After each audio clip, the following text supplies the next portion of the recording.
Welcome back to the Dare to Dream podcast. This is episode number 92, and my name is Gregory Russell Benedict. And I'm Vincent Van Patten. And this is a podcast all about challenging you to embark on the adventure of your life. So yesterday, Romigo, I had quite the little adventure myself. I was sent to Kyoto, Japan, to work as a substitute teacher for the day.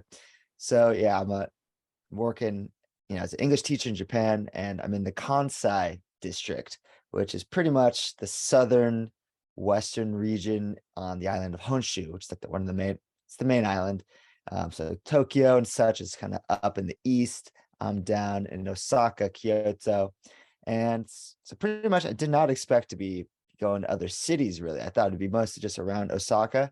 But yesterday it's like, yeah, you're going to this the Shijo school in Kyoto, and I've already been sent to Nara a couple of times, and it's pretty sweet. So pretty much all of my teaching days, 4 out of the 5 are substitute days, and then one day I'm doing a Zoom call with the under 15 Sanfrecce Hiroshima soccer team, which is like the academy team for the professional soccer team, which is pretty sweet.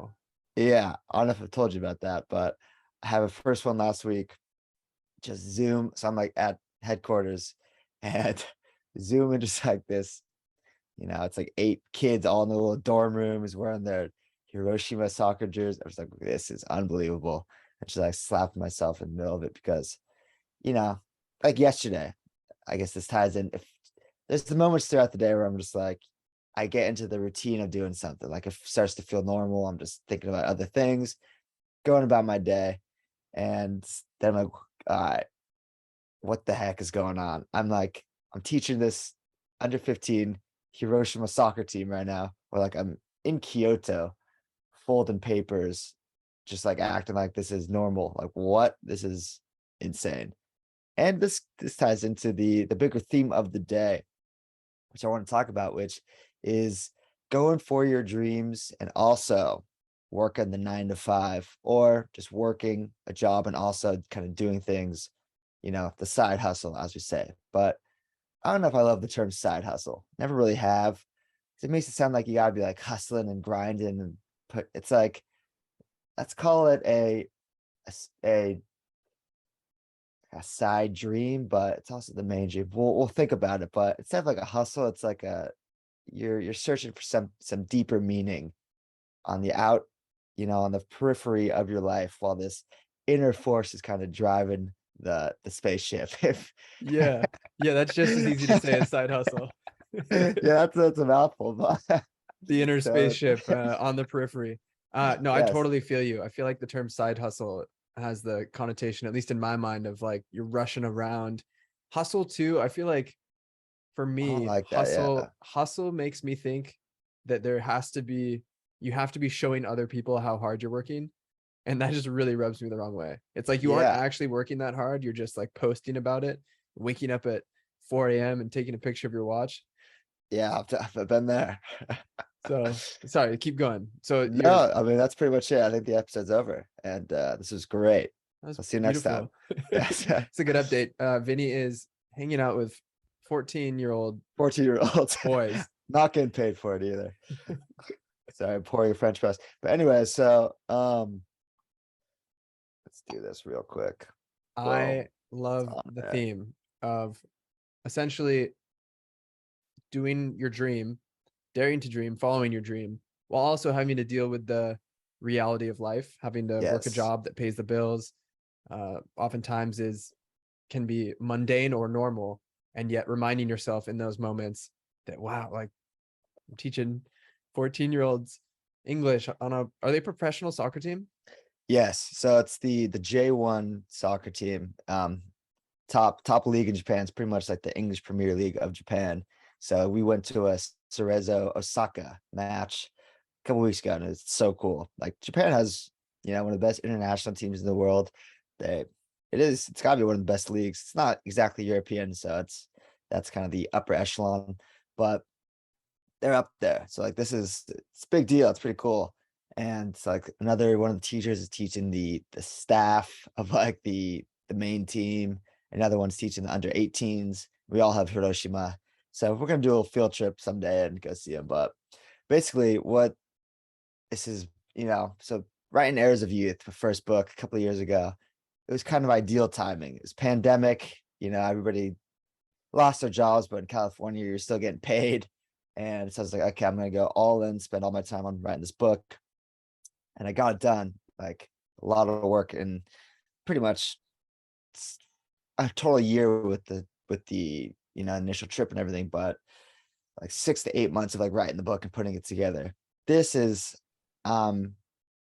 working on this European book, and I'm working a full-time job, and it is definitely a new perspective on just going for your dreams, and kind of it's just a little bit more real, it feels like, which is good. Like I need this because this is how it's probably going to be for the rest of my life until this podcast just goes through the roof. And what I think is something to think about is how, you know, I don't know if I'm going to be a teacher forever, at least like an English teacher for this matter, but like I could see myself down the line, I don't know, teaching things I'm really interested in, writing, philosophy and such.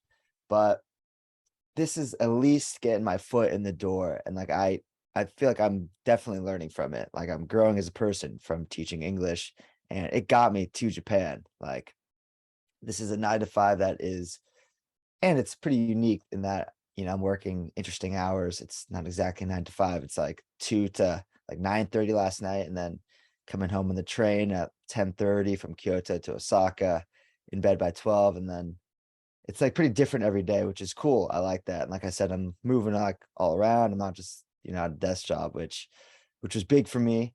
Um, so this all kind of gets to the point of like knowing what you're interested in, and maybe just trying to do something. If it's going to be what you're spending a lot of time doing, that actually does excite you, that you're learning from, and that is maybe just in the realm of what you might want to do.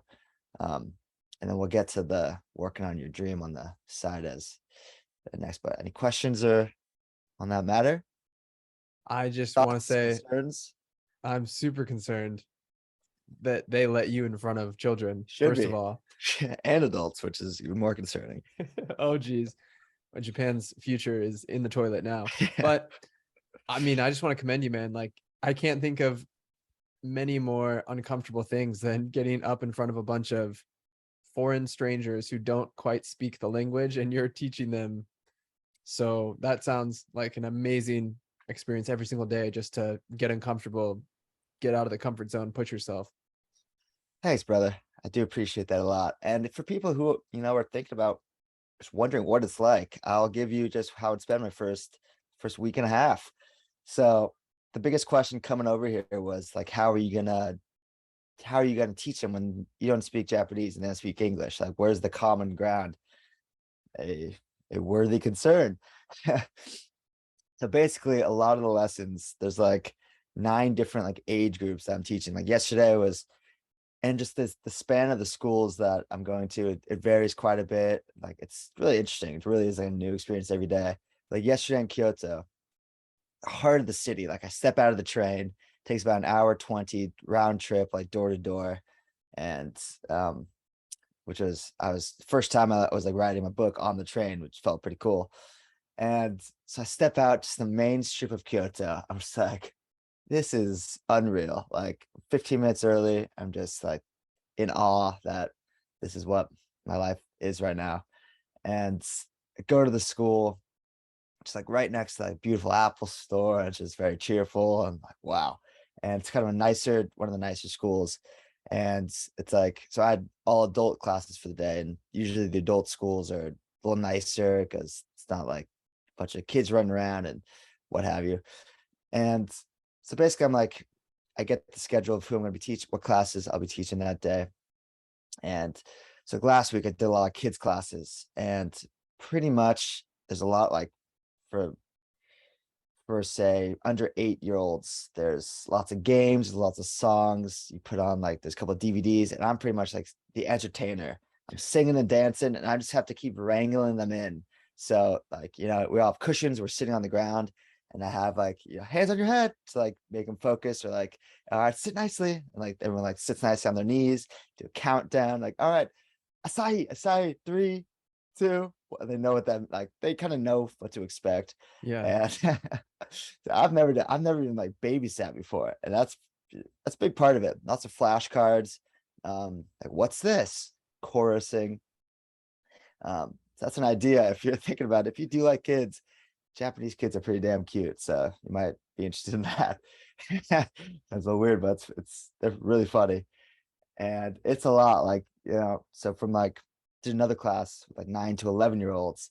It's getting to that age where they're a little more like "f you, teach." Got I some don't really. attitude. Yes, exactly. And this one kid had like a rep around town for being like not the bad boy, but like, a bad handful. I'm like, all right, I got this. And he definitely was like testing the limits. He was mimicking me, like just like, but and I feel like you just can't really show them the fear. Like, you can't show them that they're getting to you. That's kind of what kids want. They just Oh want to yeah. push your buttons. So I would like either ignore him, and then I was pretty stern with him, like, you shouldn't. I'm gonna move. Like, you're gonna move over there. Like, one more. Like, he's making like a super long pencil, just like taping them together. I'm like, what are you doing? Oh So boy. yeah, it's pretty funny. But you have like 6 to 7 lessons a day, and they could be like, you could have like 2 lessons from 6-year-olds and under. And there's also ones with like, 18-month kids and their guardians. So like their parents are in the class, like teaching the parents too. Just a whole nother beast. And you could have like 3 kids classes, a junior high class, which is like 14-year-olds, and then like 2 adult classes. So it's really anything and everything. And so yesterday I had mainly adult classes, which are cool too. A little more relaxing. You kind of just walk them through the book. Lots of like chorusing, do different dialogues. So like, I'll be this person, you all please be B, and just very short. I'm not like explaining everything and like getting into convoluted sentences. I'm keeping it short. So please listen and repeat, stuff like that. Yeah. That's a little taste if you are interested in what it's like. It's great. You're really selling it. You're really making me want Yeah, to sign up for it. The no, question I have for you is, are you letting that little kid Ishin steal your lunch money?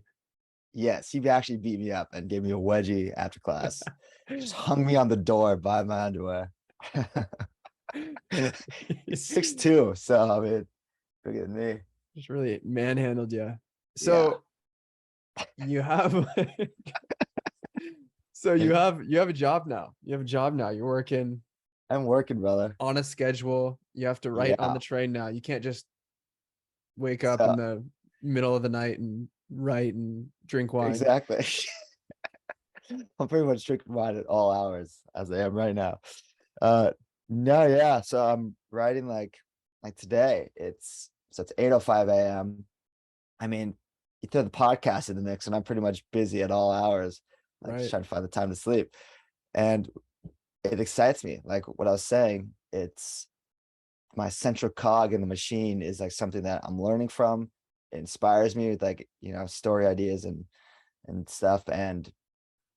But yeah, I'm writing before. So I usually start 2, which is cool. I definitely like that because I like doing my stuff in the morning.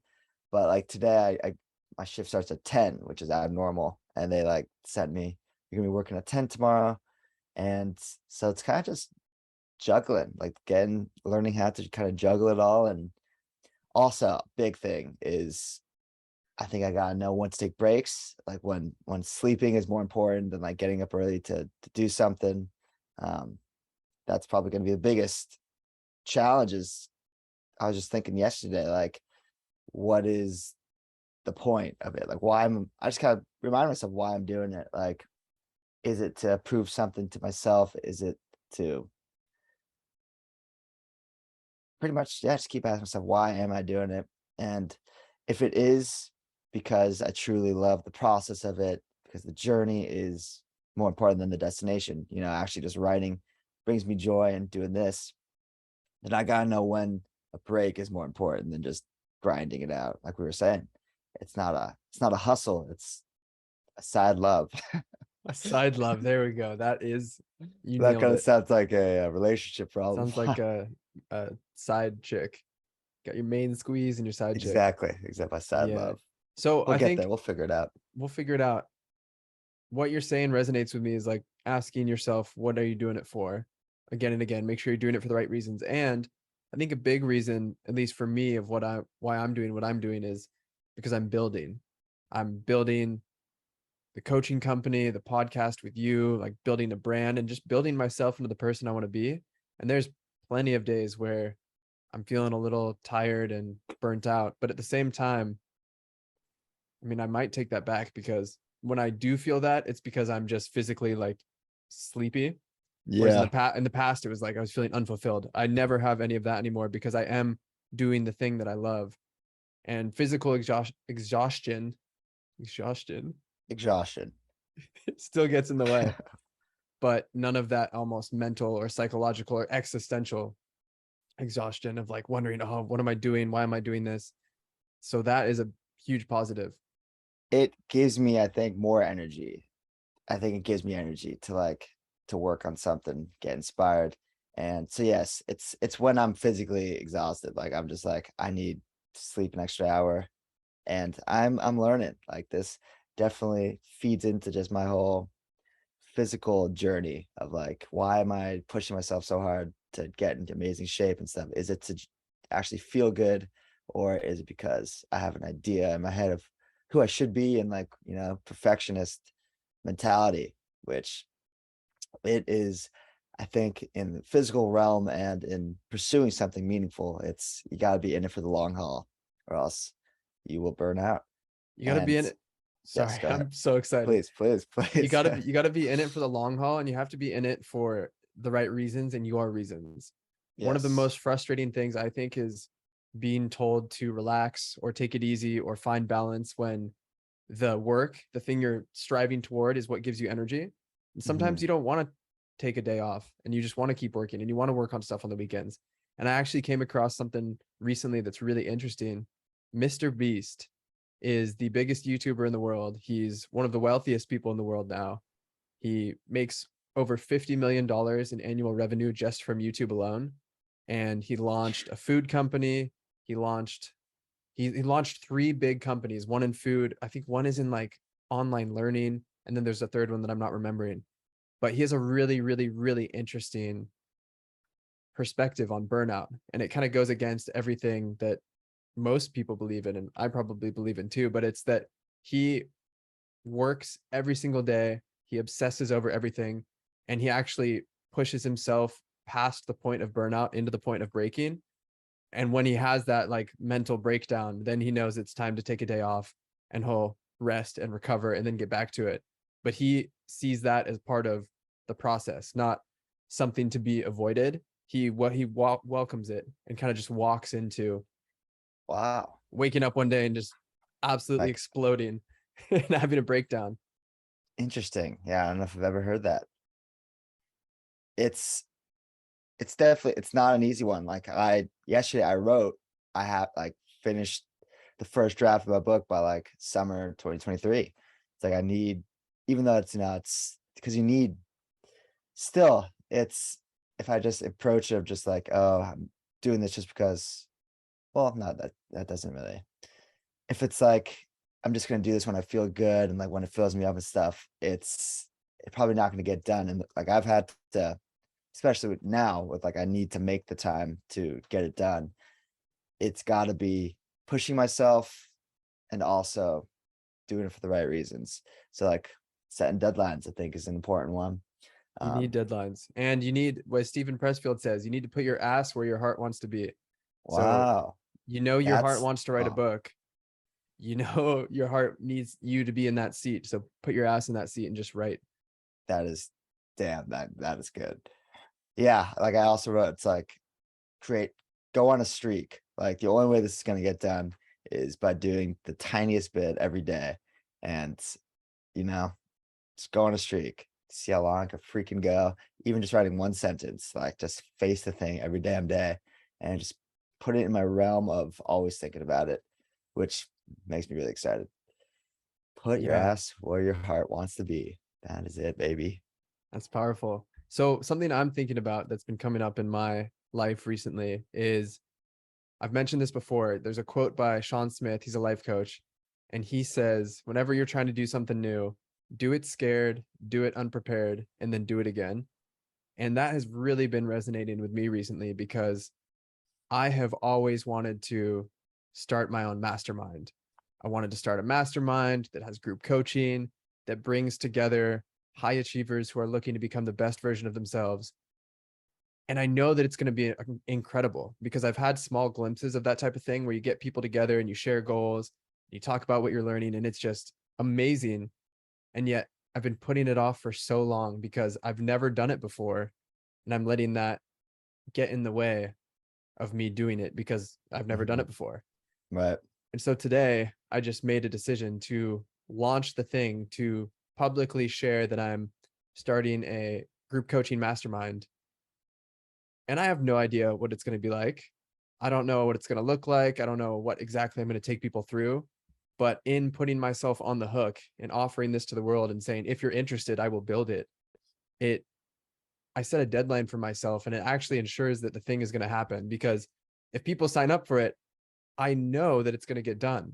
I'm going to have that fire under my ass, so to speak, to figure it Yes. out and make it perfect, versus right now it's like, oh, should I build out the whole thing and design it all and then take it to market? But that's just never going to happen. I don't have that motivation right now. And maybe I get it wrong because I design it all by myself without asking people what they want versus just putting it out there and getting real-time feedback as I implement.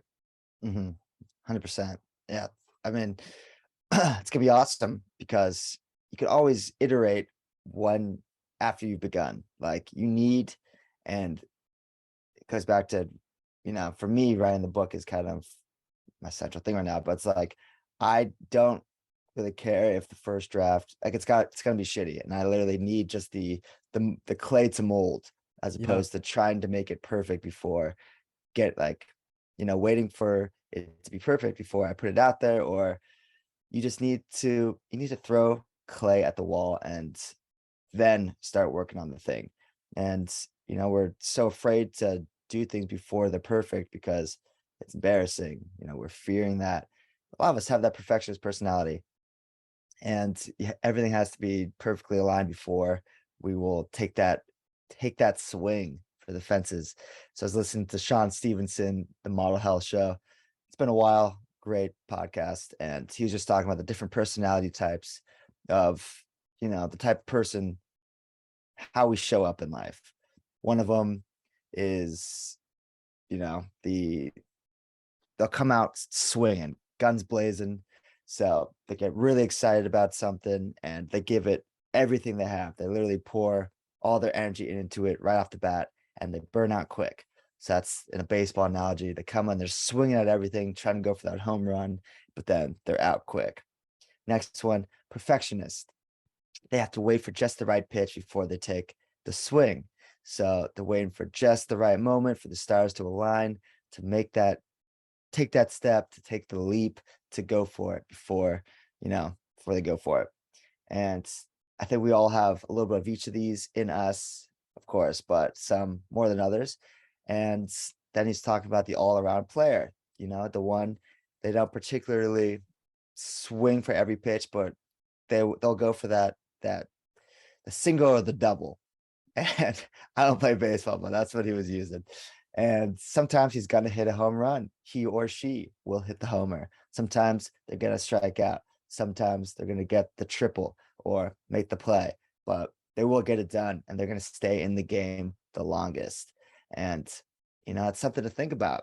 Are you just waiting for that perfect moment to start something, to do something, to make a change, to take a leap? There's never the perfect moment, like what you're talking about with Scotty Huffman. There's never the ideal moment to do anything. You got to start where you are. And then once you have begun, once you've started molding the clay and you don't even know what it really looks like yet, then you can start whittling down and kind of clarify. Yes. You can't even shape the clay until you put the clay on the table or the On the spinning wheel, wheel. on the wheel. And you On the said wheel. something about iterating, like you can always iterate once you start, but you can't iterate if you've never started. You need Exactly. to do something, take the worst possible step forward, and it's still going to be better than staying where you are right Yes. now, wishing that you would start. So just putting yourself on the hook and creating a deadline for yourself, I think putting your ass where your heart wants to be is the thread that wove through all of that. Yes. Put your ass where the heart wants to be. 100%. So what's the next step with the mastermind? So it's out there and you just begin It's the out there. ascension. It's out there, and I'm gonna keep posting about it. It's not just like a one and done.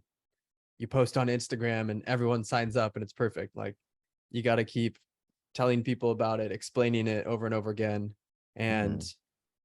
as I bring people into it, then I'm going to figure out exactly what aspects of coaching I want to bring in, what aspects of facilitation I want to bring in, stuff like Mhm. that. And another thing that's kind of related to that that I've been experiencing recently is a lot of thought around business development and how to go about getting clients and how to go about building anything. I mean, this podcast is an example. And I keep coming back to the only way to do things, to build things, to be successful is to do you, to focus on the things that make you unique and that feel good to you. Because if you employ someone else's formula or strategy to get the job done, a lot of times, at least for me, it's felt really inauthentic and slimy and I don't like it. And even if I get that outcome that I'm going for, like booking a client, if I go about it in a way that feels really authentic, it just doesn't resonate and it doesn't feel like a win. It almost feels like a loss. And Inauthentic. Yeah.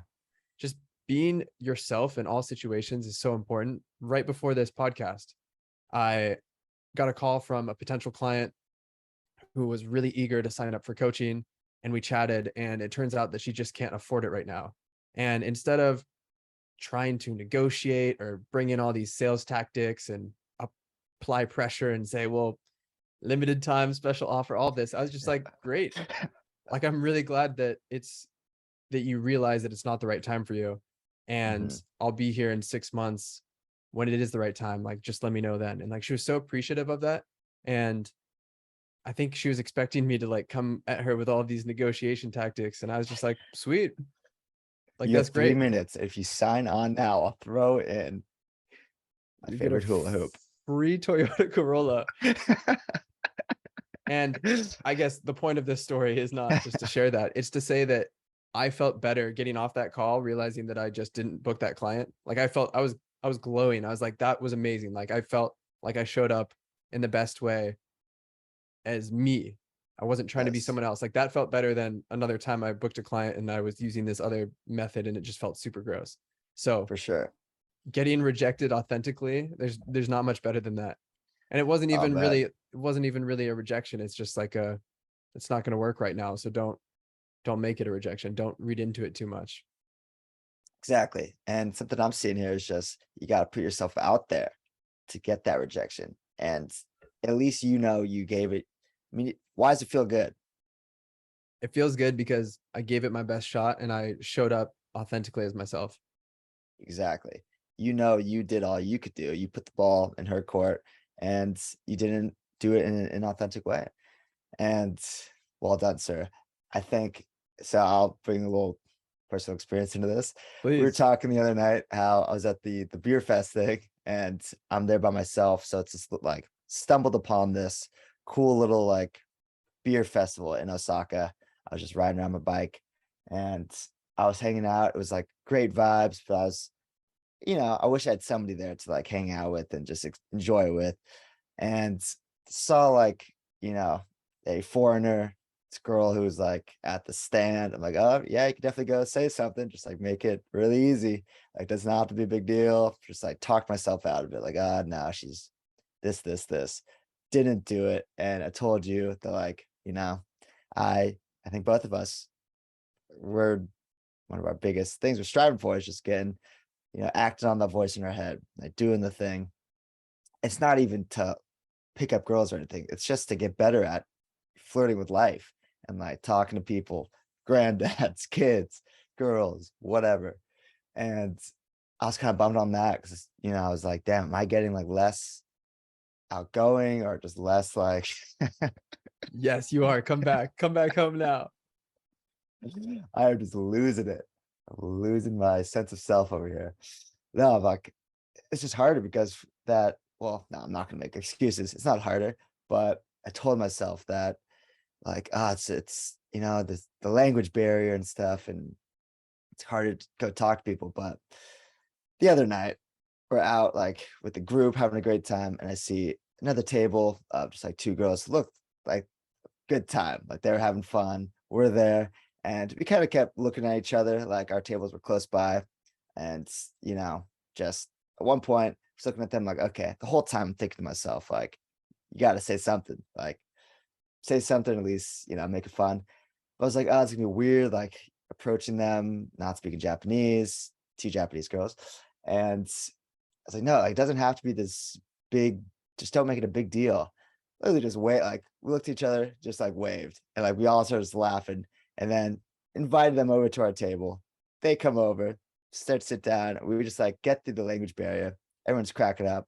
They both have boyfriends. The boyfriends like come to the restaurant like with all their friends, and like it just turned into like a big party, like at our Mm, table, and had like a great night for like hours. We're just like hanging with this group of friends who none of it would have happened if I would have just let that inner voice win. And this kind of, I was thinking about just how there's always another shot. There's like always another chance to act on the voice in your head, to act on something, to try again. Like I was kind of down after that. The first thing I was like, damn, like, am I a shell of myself? But no, you're it's back. that's how life is. Like I'm back, baby. It's it comes in waves. Like sometimes you don't have to force yourself to do stuff, but like there will always be another opportunity if you're willing to take it, and you just don't know what will happen from it. Like I did not expect that. It was hilarious. Now, like, we're all friends on Instagram, gonna go out together. It's a good old time. Wow, look at It all that. I started with love the that. wave. It all started with the The wave. wave. It's an underrated move. It's very underrated. It's Don't almost as try this at home. underrated. Almost as underrated as I think what I want to say on this is that there is no way to get it right or wrong. Exactly. You just got to own it. You just got to be comfortable in your own skin and be able to laugh at yourself. I was walking out of Whole Foods last night, and there's The school of life, you mean? the school of life. I was Whole walking out of Whole Foods. Foods. There's a Salvation Army guy standing there collecting donations. And the other day, he had asked me to make a donation, and I was like, oh, like not today, but soon. And I walk out, and he sees me, and we recognize each other. And he goes, "Is today the day?" And I'm walking out with I just only had two things that I bought. It was a bag of chicken and a sweet potato. And Sounds about right. I just look at him in the eyes and I go, "Do you accept sweet potatoes?" Like pretend like I'm putting it in his little donation bucket. And he Sure. thought I was a total lunatic, but I thought it was really funny. And it was a great experience. I walked How do you away respond? feeling good. He just laughed. Like it was like Yes. stupid, it was silly, but it was It's great. flirting with life. It's flirting with life. Yeah, the Exactly. other night I was rolling by a guy who was just blasting music, and I was just like, love the tunes. And he was just like startled, where it came from. I just rode by quick. I don't think he ever saw me, but it's why I even brought that up was because it's showing up as your authentic self. Like I Yeah. knew it wasn't even, again, like, I didn't expect to make those like girl my girlfriend. Like I was like just getting out of my own head, just flirting with life. And it was playful, and that's how it was received.